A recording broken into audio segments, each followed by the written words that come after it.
17º dia, página 77.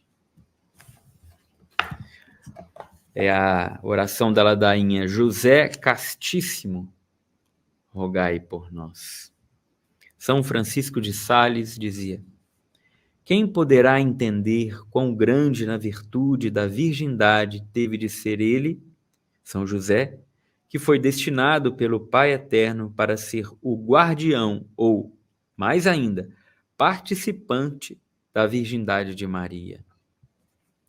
Na ladainha lauretana, Maria é chamada Mãe Castíssima. Na ladainha de São José, nosso pai espiritual, é chamado também de Castíssimo. Não há outros santos que possam levar os títulos de Castíssimo, Justíssimo, Prudentíssimo, Fortíssimo, Obedientíssimo, Fidelíssimo, ou o referente a qualquer outra virtude. Maria e José compartilham dessas qualidades em grau máximo, em parte porque seus corações de marido e mulher eram um só. Lucas 12:34 diz: porque onde está o teu tesouro, aí estará também o teu coração. São José tem 3 tesouros: Jesus, Maria e você, devoto dele, né?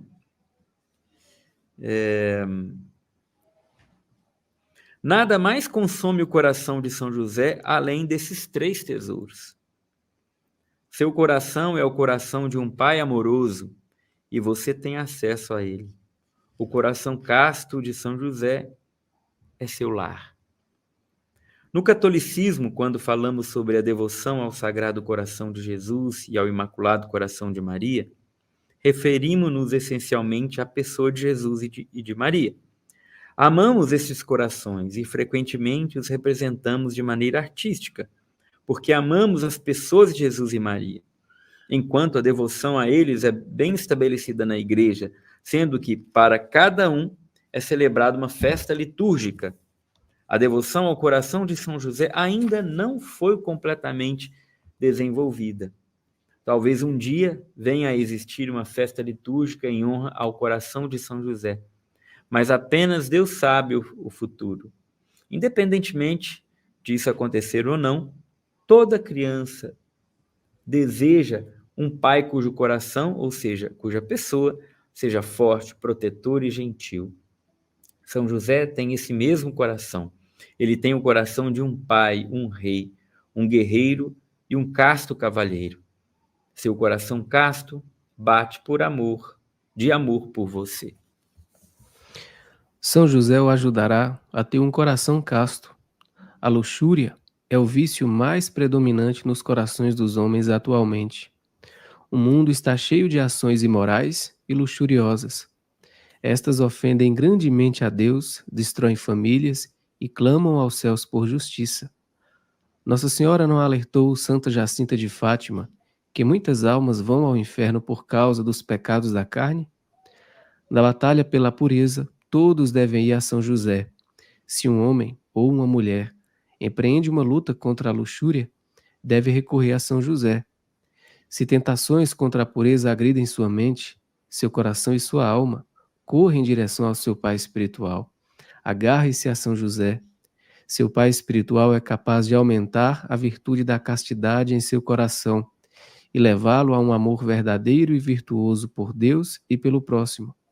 Você será vitorioso contra a luxúria e triunfará sobre o pecado se refugiar embaixo do manto paternal de São José. É difícil orar quando se é assaltado por tentações contra a pureza, mas São José lutará em seu favor se você apenas invocar seu santo nome.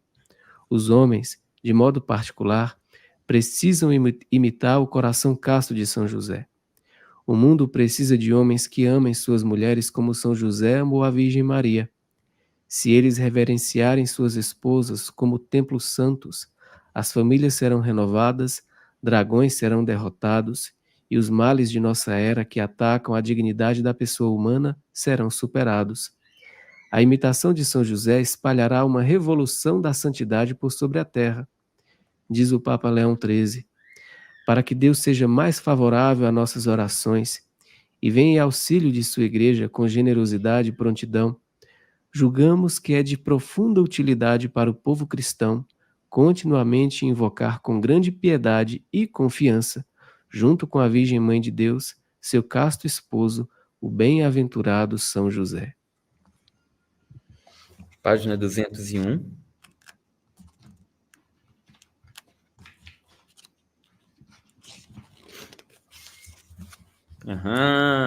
O Santo Anelo. São Francisco de Sales dizia: divina união entre Nossa Senhora e o glorioso São José. Por meio dela, o bem dos bens eternos, nosso Senhor, ele próprio, foi tanto de São José como de Nossa Senhora. Santo Anelo? Quem é esse? Na verdade, Santo Anelo não é uma pessoa. Ele é uma coisa, o Santo Anel, que São José deu a Maria no dia do seu casamento. É isso mesmo. A aliança de casamento que São José deu a Maria ainda existe. Ela está guardada num relicário especial de ouro e prata na Catedral de São Lourenço, em Perugia, Itália. Muitos que vão em peregrinação até Assis, também na Itália, não sabem que ali perto, a cerca de 14 quilômetros, está o Santo Anel. Nós vamos lá. O Santo Anel está em Perugia desde o século XIX. Antes disso, ele passou por vários lugares dentro da Itália. Até recentemente, a existência do anel não era conhecida por muitos fora da Perugia. Muitos santos, inclusive, jamais souberam dele. Graças a visões místicas da beata Ana Catarina Emmerich, pessoas de todo o mundo agora sabem da existência e da exata localização do Santo Anelo. Curiosamente, a mesma beata nunca esteve na presença dele. Ela ouviu em visões místicas, mas nunca soube onde ele se encontrava. Somente após a sua morte vieram à tona informações sobre a exata localização do anel, do Santo Anel. Eis como isso aconteceu. Foi relatado que a 29 de julho e a 3 de agosto de 1821, a beata Ana Catarina recebeu visões sobre o Santo Anel. Antes dessas visões, ela não fazia ideia do que o anel que São José dera a Maria ainda existia. Ela disse, 29 de julho de 1821, eu vi o anel de casamento da Virgem Santíssima, nem de prata, nem de ouro, nem de qualquer outro metal, escuro e iridescente. Não é fino, mas grosso, com pelo menos um dedo de largura. Vi-o suave, mas como coberto por pequenos triângulos iguais, nos quais haviam letras. Por dentro, uma superfície chata. O anel tem algo gravado. Vi-o guardado por muitas chaves no interior de uma bela igreja. Devotos que se preparavam para casar-se levam suas alianças para tocá-lo. 3 de agosto de 1821. Nos últimos dias, vi muito da história da aliança de Maria, mas, devido às perturbações e à dor que me afligem, não posso relatá-lo de modo bem articulado. Vi hoje um festival numa igreja na Itália, onde se encontra o anel de casamento. Pareceu-me que ele estava pendurado numa espécie de ostensório acima do tabernáculo. Havia um grande altar, magnificamente decorado. Via-se o seu fundo através da prataria. Vi muitos anéis sendo levados até o ostensório para que o tocassem. Durante o festival, vi Maria e José em seus trajes nupciais, cada um de um lado do anel, como se José estivesse a colocá-lo no dedo da Virgem Santíssima. Ao mesmo tempo, vi o anel reluzir e como que mover-se. Com suas visões, a beata Ana Catarina soube que o anel estava numa igreja na Itália, mas nunca em que igreja ou em que cidade. Ela morreu sem sabê-lo. Alguns anos depois de sua morte, as pessoas começaram a procurar os locais em que teriam sucedido muitas das coisas que ela supostamente vira, Inacreditavelmente, o anel e sua localização foram descobertos.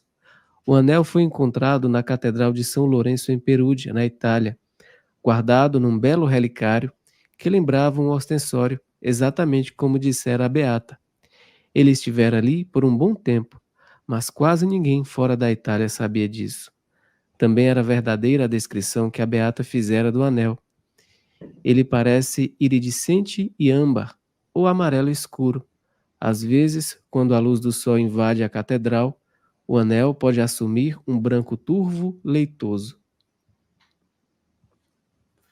Um aspecto fascinante das visões relatadas pela beata Ana Catarina são as datas em que ela viu o anel. Suas visões do anel ocorreram nos dias 29 de julho e 3 de agosto. Sem que ela soubesse, essas datas coincidem com a época do ano em que os peregrinos visitam a Catedral de Perugia em seu caminho até Assis para a celebração anual da Festa dos Anjos, da Porciúncula, no dia 2 de agosto. Entre o fim de julho e o início de agosto, grandes grupos de pessoas veneram o anel de um modo especial. Os esposos e as esposas, bem como os casais que se preparam para o matrimônio, é permitido tocar o santo anelo com suas alianças, para que tenham suas uniões abençoadas. E a beata Ana Catarina, ao que parece, testemunhou esse acontecimento em suas visões. Nos dias de hoje, peregrinos de todo o mundo vão a Perugia para venerar a relíquia. Foi o que o beato Papa Pio IX fez no dia 10 de maio de 1857, durante uma visita a Perugia, quando também celebrou a missa na catedral. O beato Bartolo Longo dizia: que amor mais puro os castos esposos tinham um pelo outro, mais que Adão e Eva nos primeiros dias de sua inocência. José e Maria foram a alegria do Senhor, o êxtase dos anjos na humilde casa de Nazaré. Nazaré era similar ao Éden nos primeiros dias da criação. Tudo era santo, tudo era inocente, tudo era belo. Coisa linda, né? É fantástico porque se é a nova criação em Jesus Cristo, é claro que tinha que ser exatamente como Éden, né? Tudo tinha que ser puro, né? A Se obra a da nova lei... redenção, a obra da redenção supera a obra da criação. Exato, exatamente. Fantástico. Ó, feliz culpa de Adão, né? Que nos fez merecer tão grande Salvador. Isso aí. Página 311, Ladainha de São José. Senhor, Tende piedade de nós. Jesus Cristo. Tende piedade de nós. Senhor, Tende piedade de nós. Jesus Cristo. Ouvi-nos. Jesus Cristo. Atendei-nos. Deus, Pai dos céus. Tende piedade de nós. Deus, Filho Redentor do mundo. Tende piedade de nós. Deus, Espírito Santo. Tende piedade de nós. Santíssima Trindade, que sois um só Deus. Tende piedade de nós. Santa Maria. Rogai por nós. São José. Rogai por nós. Ilustre Filho de Davi. Rogai por nós. Luz dos patriarcas. Rogai por nós. Esposo da Mãe de Deus. Rogai por nós. Casto guarda da Virgem. Rogai por nós. Sustentador do Filho de Deus. Rogai por nós. Zeloso defensor de Jesus Cristo. Rogai por nós. Chefe da Sagrada Família. Rogai por nós. José Justíssimo. Rogai por nós. José Castíssimo. Rogai por nós. José Prudentíssimo. Rogai por nós. José Fortíssimo. Rogai por nós. José Obedientíssimo. Rogai por nós. José Fidelíssimo. Rogai por nós. Espelho de paciência. Rogai por nós. Amante da pobreza. Rogai por nós. Modelo dos trabalhadores. Rogai por nós. Honra da vida de família. Rogai por nós. guarda das virgens, rogai por nós. sustentáculo das famílias, Rogai por nós. alívio dos miseráveis, Rogai por nós. esperança dos doentes, Rogai por nós. patrono dos moribundos, Rogai por nós. terror dos demônios, Rogai por nós. protetor da Santa Igreja, Rogai por nós. Cordeiro de Deus que tirais os pecados do mundo, Perdoai-nos, Senhor. Cordeiro de Deus que tirais os pecados do mundo, Ouvi-nos, Senhor. Cordeiro de Deus que tirais os pecados do mundo. Tende piedade de nós. Ele constituiu o Senhor de sua casa e fê-lo príncipe de todos os seus bens. Ó Deus, que por inefável providência vos dignastes escolher a São José por esposo de vossa Mãe Santíssima, concedei-nos-vô-lo pedimos, que mereçamos ter por intercessor no céu aquele que veneramos na terra como protetor. Vós que viveis e reinais por todos os séculos dos séculos. Amém. Amém. Em nome do Pai, do Filho e do Espírito Santo. Amém. Amém. Concluído o 17º dia. 17º dia. Isso mesmo, 17º dia. E partimos então para o 18º, já passamos do meio. Interessante, hoje foi o Santo Anel. E muitas coisas eles descobriram depois, através das visões da beata Ana Catarina Emmerich, de fato. Né? E ajudou muito a descobrir algumas coisas. Eu acho, o Tiba, sabe o que eu acho interessante nesses textos do padre? É que o seguinte, ele não teve medo de desenvolver todas as reflexões e ser julgado pelos próprios colegas de que ele estava recorrendo a revelações privadas. Você percebeu isso? O tempo todo, né? O tempo todo. Porque não é comum a gente ver isso. Aqui no Brasil, por exemplo, quando alguém desenvolve algum trabalho mais sério, né, de doutrina, enfim, algum apostolado, fica-se cheio de dedo de recorrer a revelações privadas, não, porque é algo privado, né? Assim, você acredita se você quiser, então não vou colocar isso. E o padre Calloway, ele fundamenta na tradição da igreja, na doutrina, nos documentos, na história da igreja, e ele coloca também as revelações privadas, que apesar de não serem ponto de fé, a gente não é obrigado a acreditar, mas é claro que são oportunas para o nosso enriquecimento e o nosso crescimento na fé. Eu acho interessante isso, porque é um americano e ele não tem medo de alguém julgar e falar assim, por que você está recorrendo a Santa Catarina Emmerich se é uma revelação privada? Ele não está nem aí, né? Pelo contrário, quanto mais ele coloca os textos de revelações privadas, mais a tese se confirma e se confirma também a revelação privada, porque no caso hoje de Santa Catarina, da Beata Catarina, a credibilidade das visões dela aumenta, porque depois de fato se encontrou o Santanello, né? É interessante esse aspecto nos textos do Padre Calloway, né? Exato. E as revelações privadas, elas são uma graça para nós. Porque, só para a gente entender, as revelações privadas são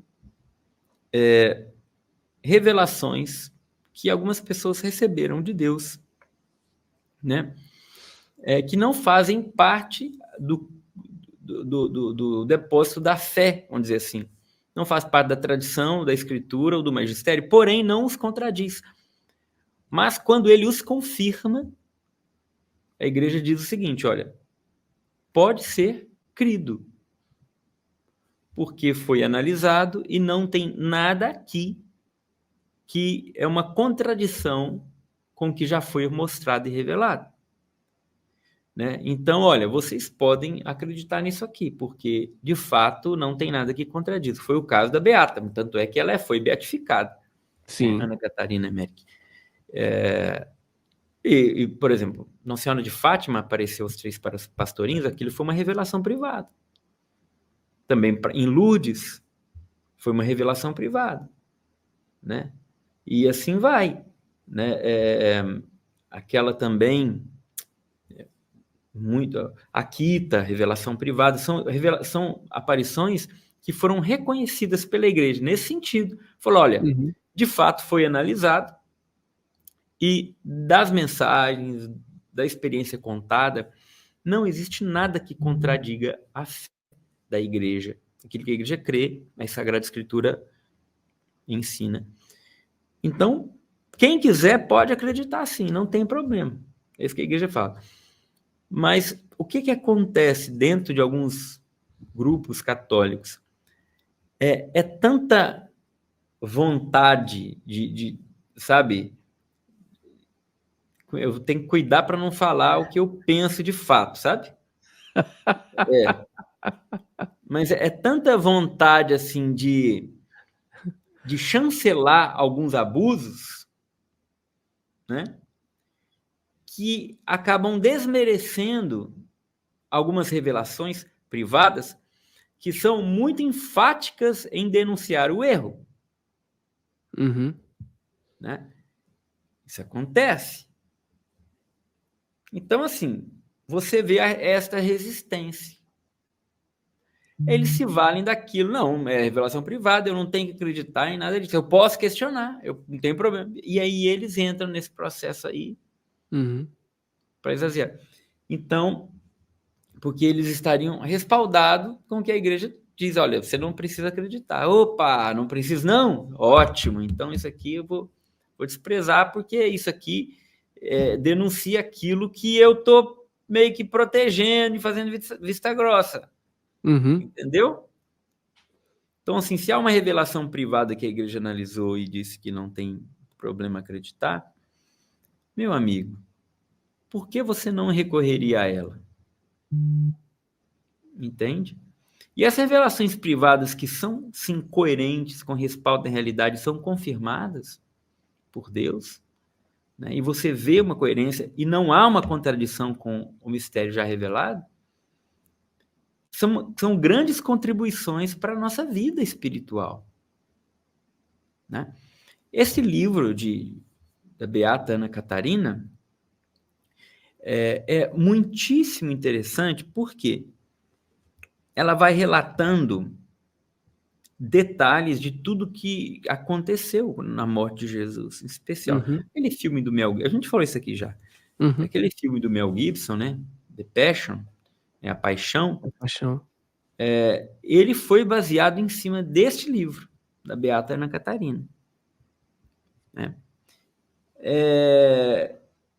O essencial já foi revelado, ok, nós já sabemos disso.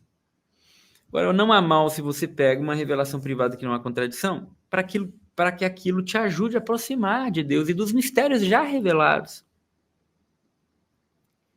Claro, não é uma revelação da Escritura Sagrada e pode haver assim, uma confusão, porque às vezes a pessoa recebe uma visão, uma visualização, ou não entende perfeitamente aquilo e transcreve.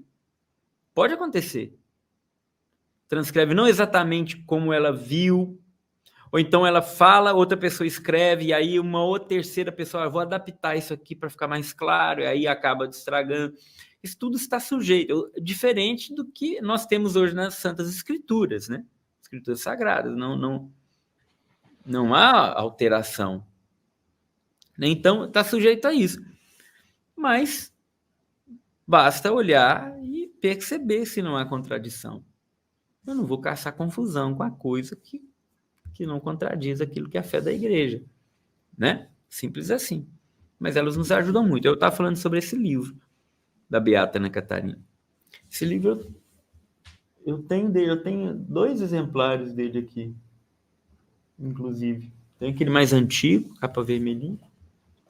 Não, 3, tem um mais novo, uma edição mais nova, e tem o da Biblioteca Católica, que também uma vez lançou. Engraçado, quando a Biblioteca Católica lançou esse livro, né, publicou, eu entrei em contato com o Matheus Basso. Eu falei, Matheus, parabéns. Excelente livro.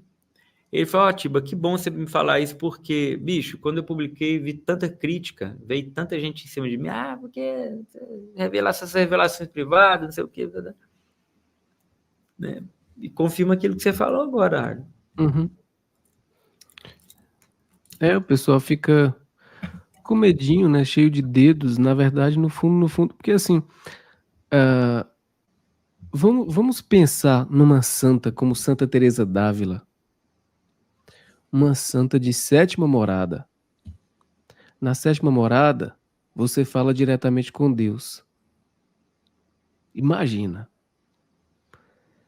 Como é que eu vou relativizar e vou sem deixar passar o que Santa Teresa d'Ávila está dizendo? Gente, eu estive em... Gente, eu passei por uma experiência bem interessante em Ávila. Eu fui fotografar Ávila e fotografei também Segóvia, onde morreu São João da Cruz. E assim, a experiência que eu tive, parecia que Santa Teresa ainda estava lá, entendeu? É muito interessante isso.